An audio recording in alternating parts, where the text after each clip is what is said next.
The Denver Broncos offseason edition of Evan Engram is massive for the offense and the tight end position, and Bo Nix as that room gets ready to go camping here in the month of July. We'll break it all down on today's episode, Locked On Broncos.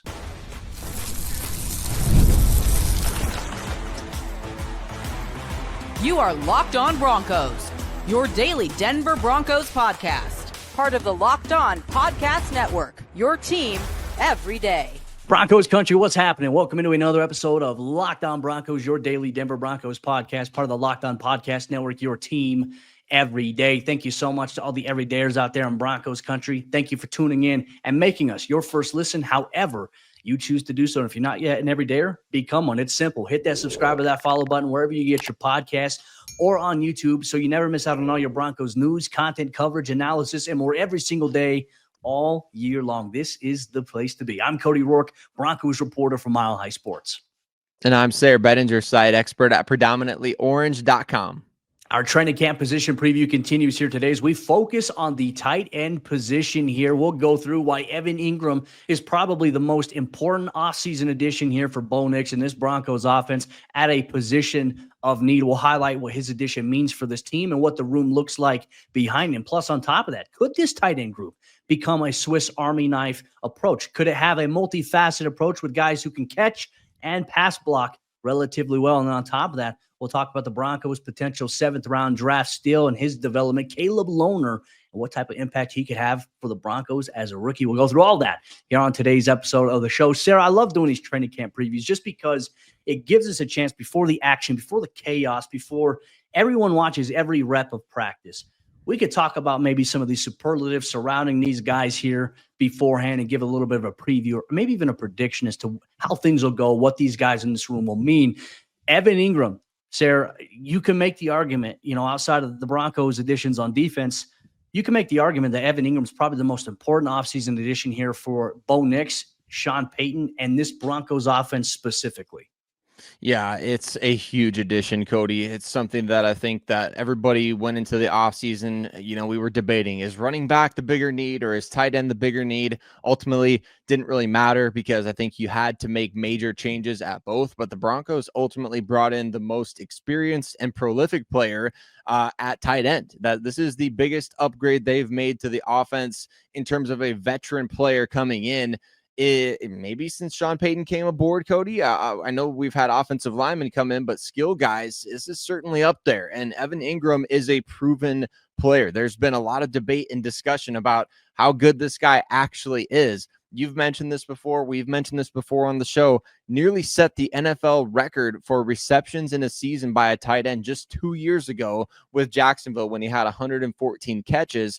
Now, we may not get that out of Ingram this year, but certainly when you look at what the Broncos had last year with the leader in receptions being Lucas Krull with 19 catches and Adam Troutman leading the tight end position with 188 yards, it's a far cry from where this team has been over the last couple of seasons. Chris Manhertz being in the group back in 2023. Evan Engram brings a dynamic to the offense that everybody is going to benefit from. Well, if I had to set the over-under on the amount of receptions by the tight end position this year, I'm definitely smashing the over on 19.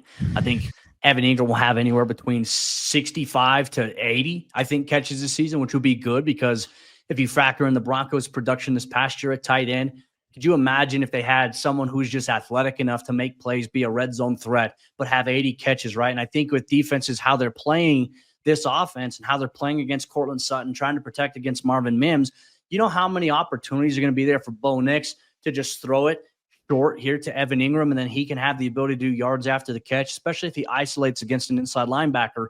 I think Evan Engram is going to be like the easy button on the middle of the field portion of this offense here for Denver. I agree with you. I think it's his addition to the room is important, and he will obviously be the unquestioned starter here for the Broncos offense and Sean Payton here going into obviously the season. And then let's talk about Adam Troutman, who I feel like is the second roster lock right now. I mean, you talk about a guy who's a veteran presence, very good as a blocker. I mean, there were times where the Broncos were asking him to block guys like Max Crosby one-on-one, which I would never say like, hey, let's just put Adam Troutman against the, Max Crosby or Myles Garrett one-on-one.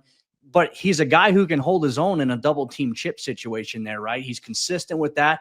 And I think he's underrated as a pass catcher. I mean, He had the one-handed touchdown catch last year from Bo Nix. National Tight End Day, he kind of went off there, and he proved at times he can be a yard after the catch threat. I mean, the Kansas City Chiefs game in Arrowhead, I mean, the Chiefs defense, they're like, these guys don't run routes. These guys aren't involved in the offense. We're just going to maybe allocate 2 linebackers on one crossing pattern and then block, decoy, set up a crossing route where he runs for, I think, 32, 33 yards on a catch and run across the middle of the field. I think Adam Troutman, with the addition of Evan Engram, I think more pass catching opportunities will be open for Troutman on third down going forward here versus when he was just the tight end one for this Broncos team. I think that right now with these 2 guys, I think that's a solid 2-man group there. I do too. And I think that there's untapped potential with even the guys that were on the roster last year, because you just didn't see a ton of those chances to create after the catch for guys in this Denver offense. It was very much a let's get the ball from point A to point B type of offensive attack through the air, in my opinion, throughout the course of the season. I know there were the screens for the wide receivers and things like that, but in terms of attacking downfield, it was way less about yak and way more about air yards for the quarterback. So to me, there is untapped potential there with guys like Troutman, especially as an outlet in the passing game. But yeah, he's the Broncos' best blocker, and that is a huge asset that he brings to the table. How many times have we heard Sean Payton say, you just know what you're getting from Adam Troutman. You know what he brings to the table. You're not going to be surprised in any way, good or bad. You know, he's just so consistent, and he's the guy that they can rely on week in and week out. He plays a very underrated role on this team. Similar is Nate Adkins, right? Who played 420 snaps last year, 280 special team snaps as well. So a very valuable player for this roster. The question mark and wild card, maybe Lucas Krull, right? Who was the best player at Broncos OTAs last year. A little homage to the joke that Sean Payton had so much fun with over the course of the offseason. But in all seriousness, Krull, can he be better? And can he make some more noise? Because I don't think we can completely write that off either. Yeah, no, 100%. He's got the size. He's got the athleticism. He's also got, I think, deceptively good speed, but he just didn't have a large sample size in the offense. I mean, of course, he led the team in receptions at tight end, but I mean, you didn't see a lot of downfield stuff. You saw a lot of just short outlet. You know, he's going to run a sit route. You're going to get him the ball. He's going to get 3 yards on it. Okay. More manageable down and distance, maybe coming up on the next play. There wasn't this emphasis, I think, to get him downfield vertically. Whereas in 2023, I mean, the Broncos were running him on wheel routes against the Buffalo Bills, and Russell Wilson didn't see him. And you could see the coaches on the sideline freaking out about that. And then you saw the instance, obviously, where they went to Krull on the last play against the Houston Texans in 2023. And it's like Rush just threw a jump ball there. And obviously you want a guy with height to be able to come down with it, but that wasn't the right route. It wasn't the right design or the play call there that Sean Payton had. As obviously information has come out about that. I just look at this room and you factor in the addition of Caleb Lohner now, and there's obviously, Caden Prescorn who's added to the mix. I wouldn't invest too much in Prescorn as an option. Maybe he'll end up on the practice squad, but I think if a guy like Lucas Krull doesn't make the roster, I think he goes to the practice squad. I think he stays in the Mile High City because Sean does like him, and it's just you need to continue to ascend and grow, and sometimes position changes and it can throw a wrench into your plans as a player. It can interfere with a lot of stuff, but. Caleb Lohner is very exciting to me as well. Obviously, the size that he has, 6'7". He runs fast. Not a great route runner when you talk about being able to plant and cut quickly inside or the outside. But, man, this is a guy who I think can be a threat in the flat. He can be a threat in the goal line. He can be a vertical threat for you, which is exciting. Can he continue to refine as a route runner and develop in that regard? That's going to be a fun question to watch here. I mean, the Broncos tight end room going into training camp, I like it a lot better right now than I did last year, Sayre. I'm curious to see if Broncos Country feels the same here. But our conversation is going to continue here, Broncos Country. We dive deep into the vision of this tight end room. What does it look like? And why does it have a Swiss Army knife type of feel to it? We'll break that down and much more here on today's episode of the show. Today's show is brought to you by our friends over there at Gametime, and we've all been there, right? Logging on early, waiting forever for concert tickets to go on sale just to lose your spot for a show that you've been dying to see. And live music, it should be about making memories, not dealing with the stress of ticket shopping to get to making those memories, right? And that's where Gametime comes in. Gametime makes getting concert tickets faster and easier than ever, and prices, they actually drop as it gets closer to showtime. And you can save up to 60% off with Gametime's killer last minute deals. And with Gametime, the price you see is the price you pay, no hidden fees. That's one of my favorite things about Gametime and one of my least favorite things about everyone else, right? And what happens if your plans end up changing? Well, the Gametime guarantee has your back with cancellation protection and more. So take the guesswork out of buying concert and show tickets with Gametime. Download the Gametime app, create an account, and use code LOCKEDONNFL for $20 off your first purchase. Terms apply. Again, create an account and redeem code LOCKEDONNFL for $20 off. Download the Gametime app today. Last minute tickets, lowest price guaranteed. The Denver Broncos have a lot of different guys who do a lot of different things at the tight end position, but I don't know, Cody. It's going to be interesting to find out if one of these guys goes down, who would end up taking their place. There's a lot of question marks, a lot of things that we need to discuss in terms of what these Broncos tight ends bring to the table approaching training camp. And Broncos Country, shout out to all of you that make us your first listen of the day every single day. We appreciate you so much. Hit subscribe if you haven't done so already, and go find Locked On Broncos on TikTok as well. Short form content for your main page there. Cody, let's talk about this. I kind of put this out there. The Broncos tight end group is like a Swiss Army knife, right? You've got the Joker, Evan Engram. He's got the pass catching abilities that you need at the position in today's NFL. Adam Troutman, he's the blocker. Nate Adkins, he's kind of the jack of all trades out there, the Swiss Army knife within the Swiss Army knife, right? And then you've got Caleb Lohner, who is more of the upside type of guy. He's kind of the, hey, you don't hardly ever see this part of the Swiss Army knife used, but you never know when you might need to bust it out, or, you know, when it could be something that's really useful to you.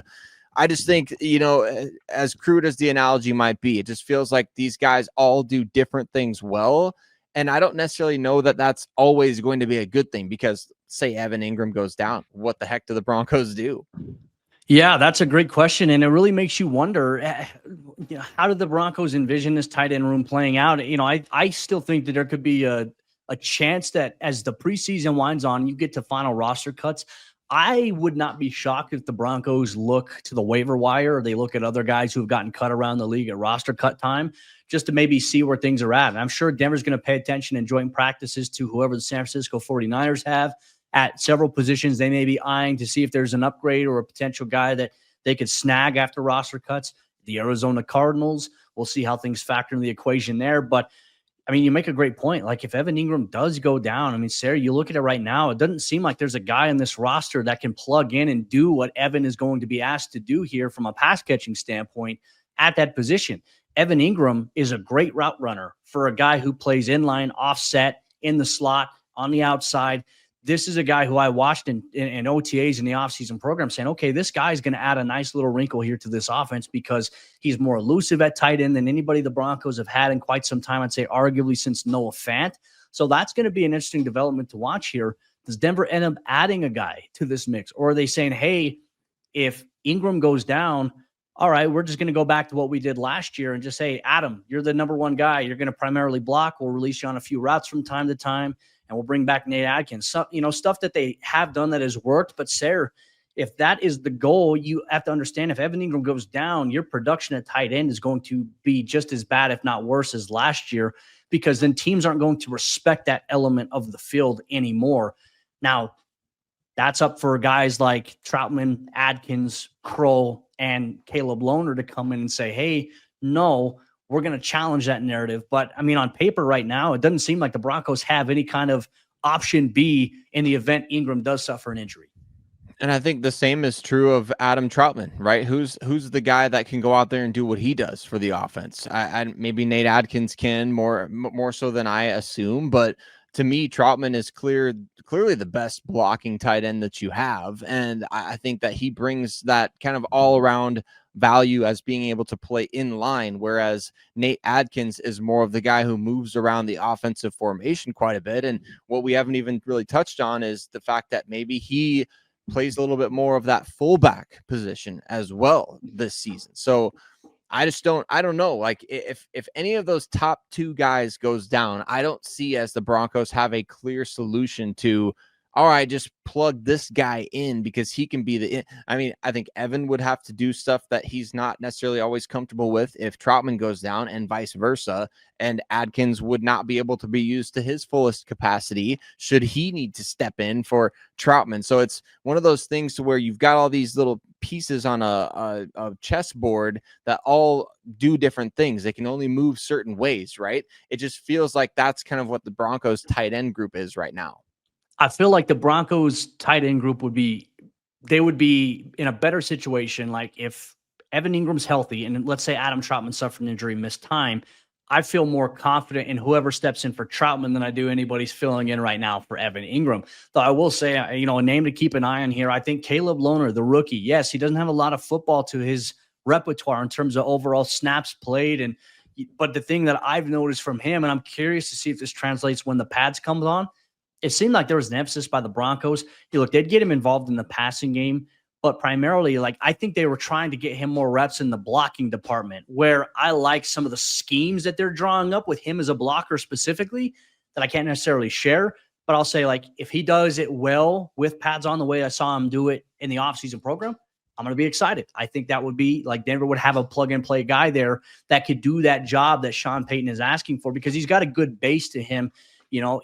I think he can anchor down. I think obviously being 6'7", that's a little bit of a challenge because we always say in football, lowest man wins. And if you're blocking someone who's evidently shorter than you, maybe explosive and a little bit powerful, you really have to have a good anchor to be able to manage that type of rush. So I'm curious to see how he evolves here as a blocker as things go forth. Interesting enough, you mentioned that Nate Adkins played over 420 snaps last year. It's crazy to think that Nate Adkins played more snaps than Marvin Mims offensively last season, right? And then in that game where Bo Nix, what was it, when Bo threw the game-winning the game-tying touchdown to Marvin against the Bengals, it was interesting that the guy that was in there was Michael Burton, right? Just the personnel that Sean had on the field in that situation, I found to be, I think wasn't it Michael Burton and Nate Adkins at the same time? Jordan Humphrey, I think. I'm pretty sure you see those guys come into frame after he catches the ball. He's like, forget it. Marvin's down there somewhere. It's like, wait, Marvin, 5'10", 5'11", Marvin Mims. And of course, he goes up, mosses the two defenders. Go for two next time, Sean. That's all we're saying here. But come on. The tight end group, Sayre, I want to ask you this. Do you feel better about the tight end group right now as compared to when we were talking about this position last year going into training camp?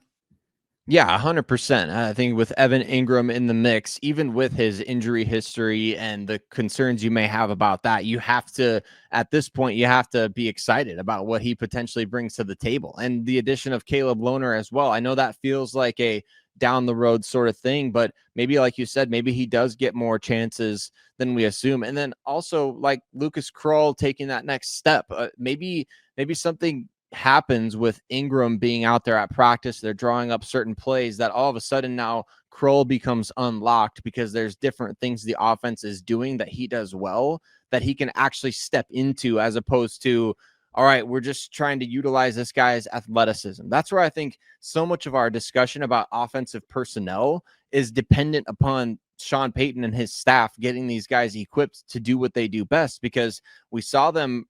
Let's just be straight up about it. They failed in the first half of last year with Marvin Mims.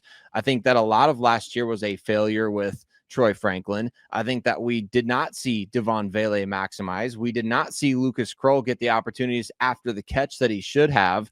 And the same could be said even of a guy like Adam Troutman. And so there's so many different areas of this passing game that need to be improved schematically within the offense that maybe Evan Engram's role with this team opens things up for somebody like Krull, who is physical after the catch. He's ball dominant. He's got athletic traits.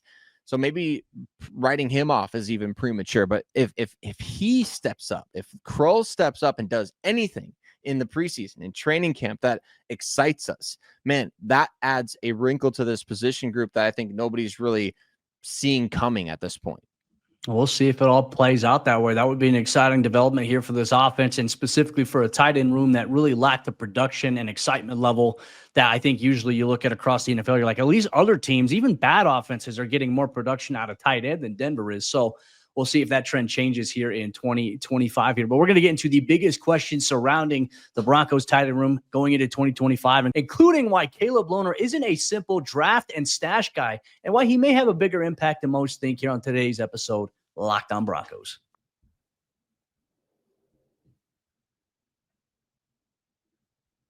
The Broncos tight end room has a lot of questions, and we're going to go through every player and answer the biggest ones surrounding them going into the 2025 NFL season and training camp as our position preview series continues. We want to say thank you once again to everyone in Broncos Country. Thanks for always rocking with us, making us your first listen.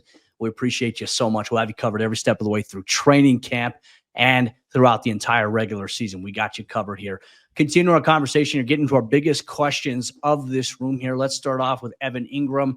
And I think as we look on a player-by-player basis, this one is probably the easiest one here is, can Evan Engram stay healthy? I think Denver is banking so much on him being recovered fully from what he dealt with last year. It was a hamstring early on, and then he had the shoulder, which he had surgery on. That is completely checked out. He's 100% cleared, ready to rock and roll, look great in the offseason program. But now the hope is that Bo Lowry can work his magic to keep this guy specifically healthy, and that's something they'll continue to monitor, obviously, as the season goes on. But if he stays healthy, how big is this for the Broncos offense, in your opinion, Sayre? It's the biggest offense. It's the biggest addition to the offense for, I don't know, the last handful of years that I can recall, Cody. It's certainly a guy that gets you excited about the potential for the domino effect within the offense, that him being out there is going to create better matchups for everybody else. It gives you, like you said, the easy button. It can help you convert third downs. It can help you get drives started. It can help you in the red zone. It can help you in short yardage situation. He can convert, those long 3rd and 13s where you need somebody to go make a play and create 5-6 yards after the catch. Evan Engram can do all these things.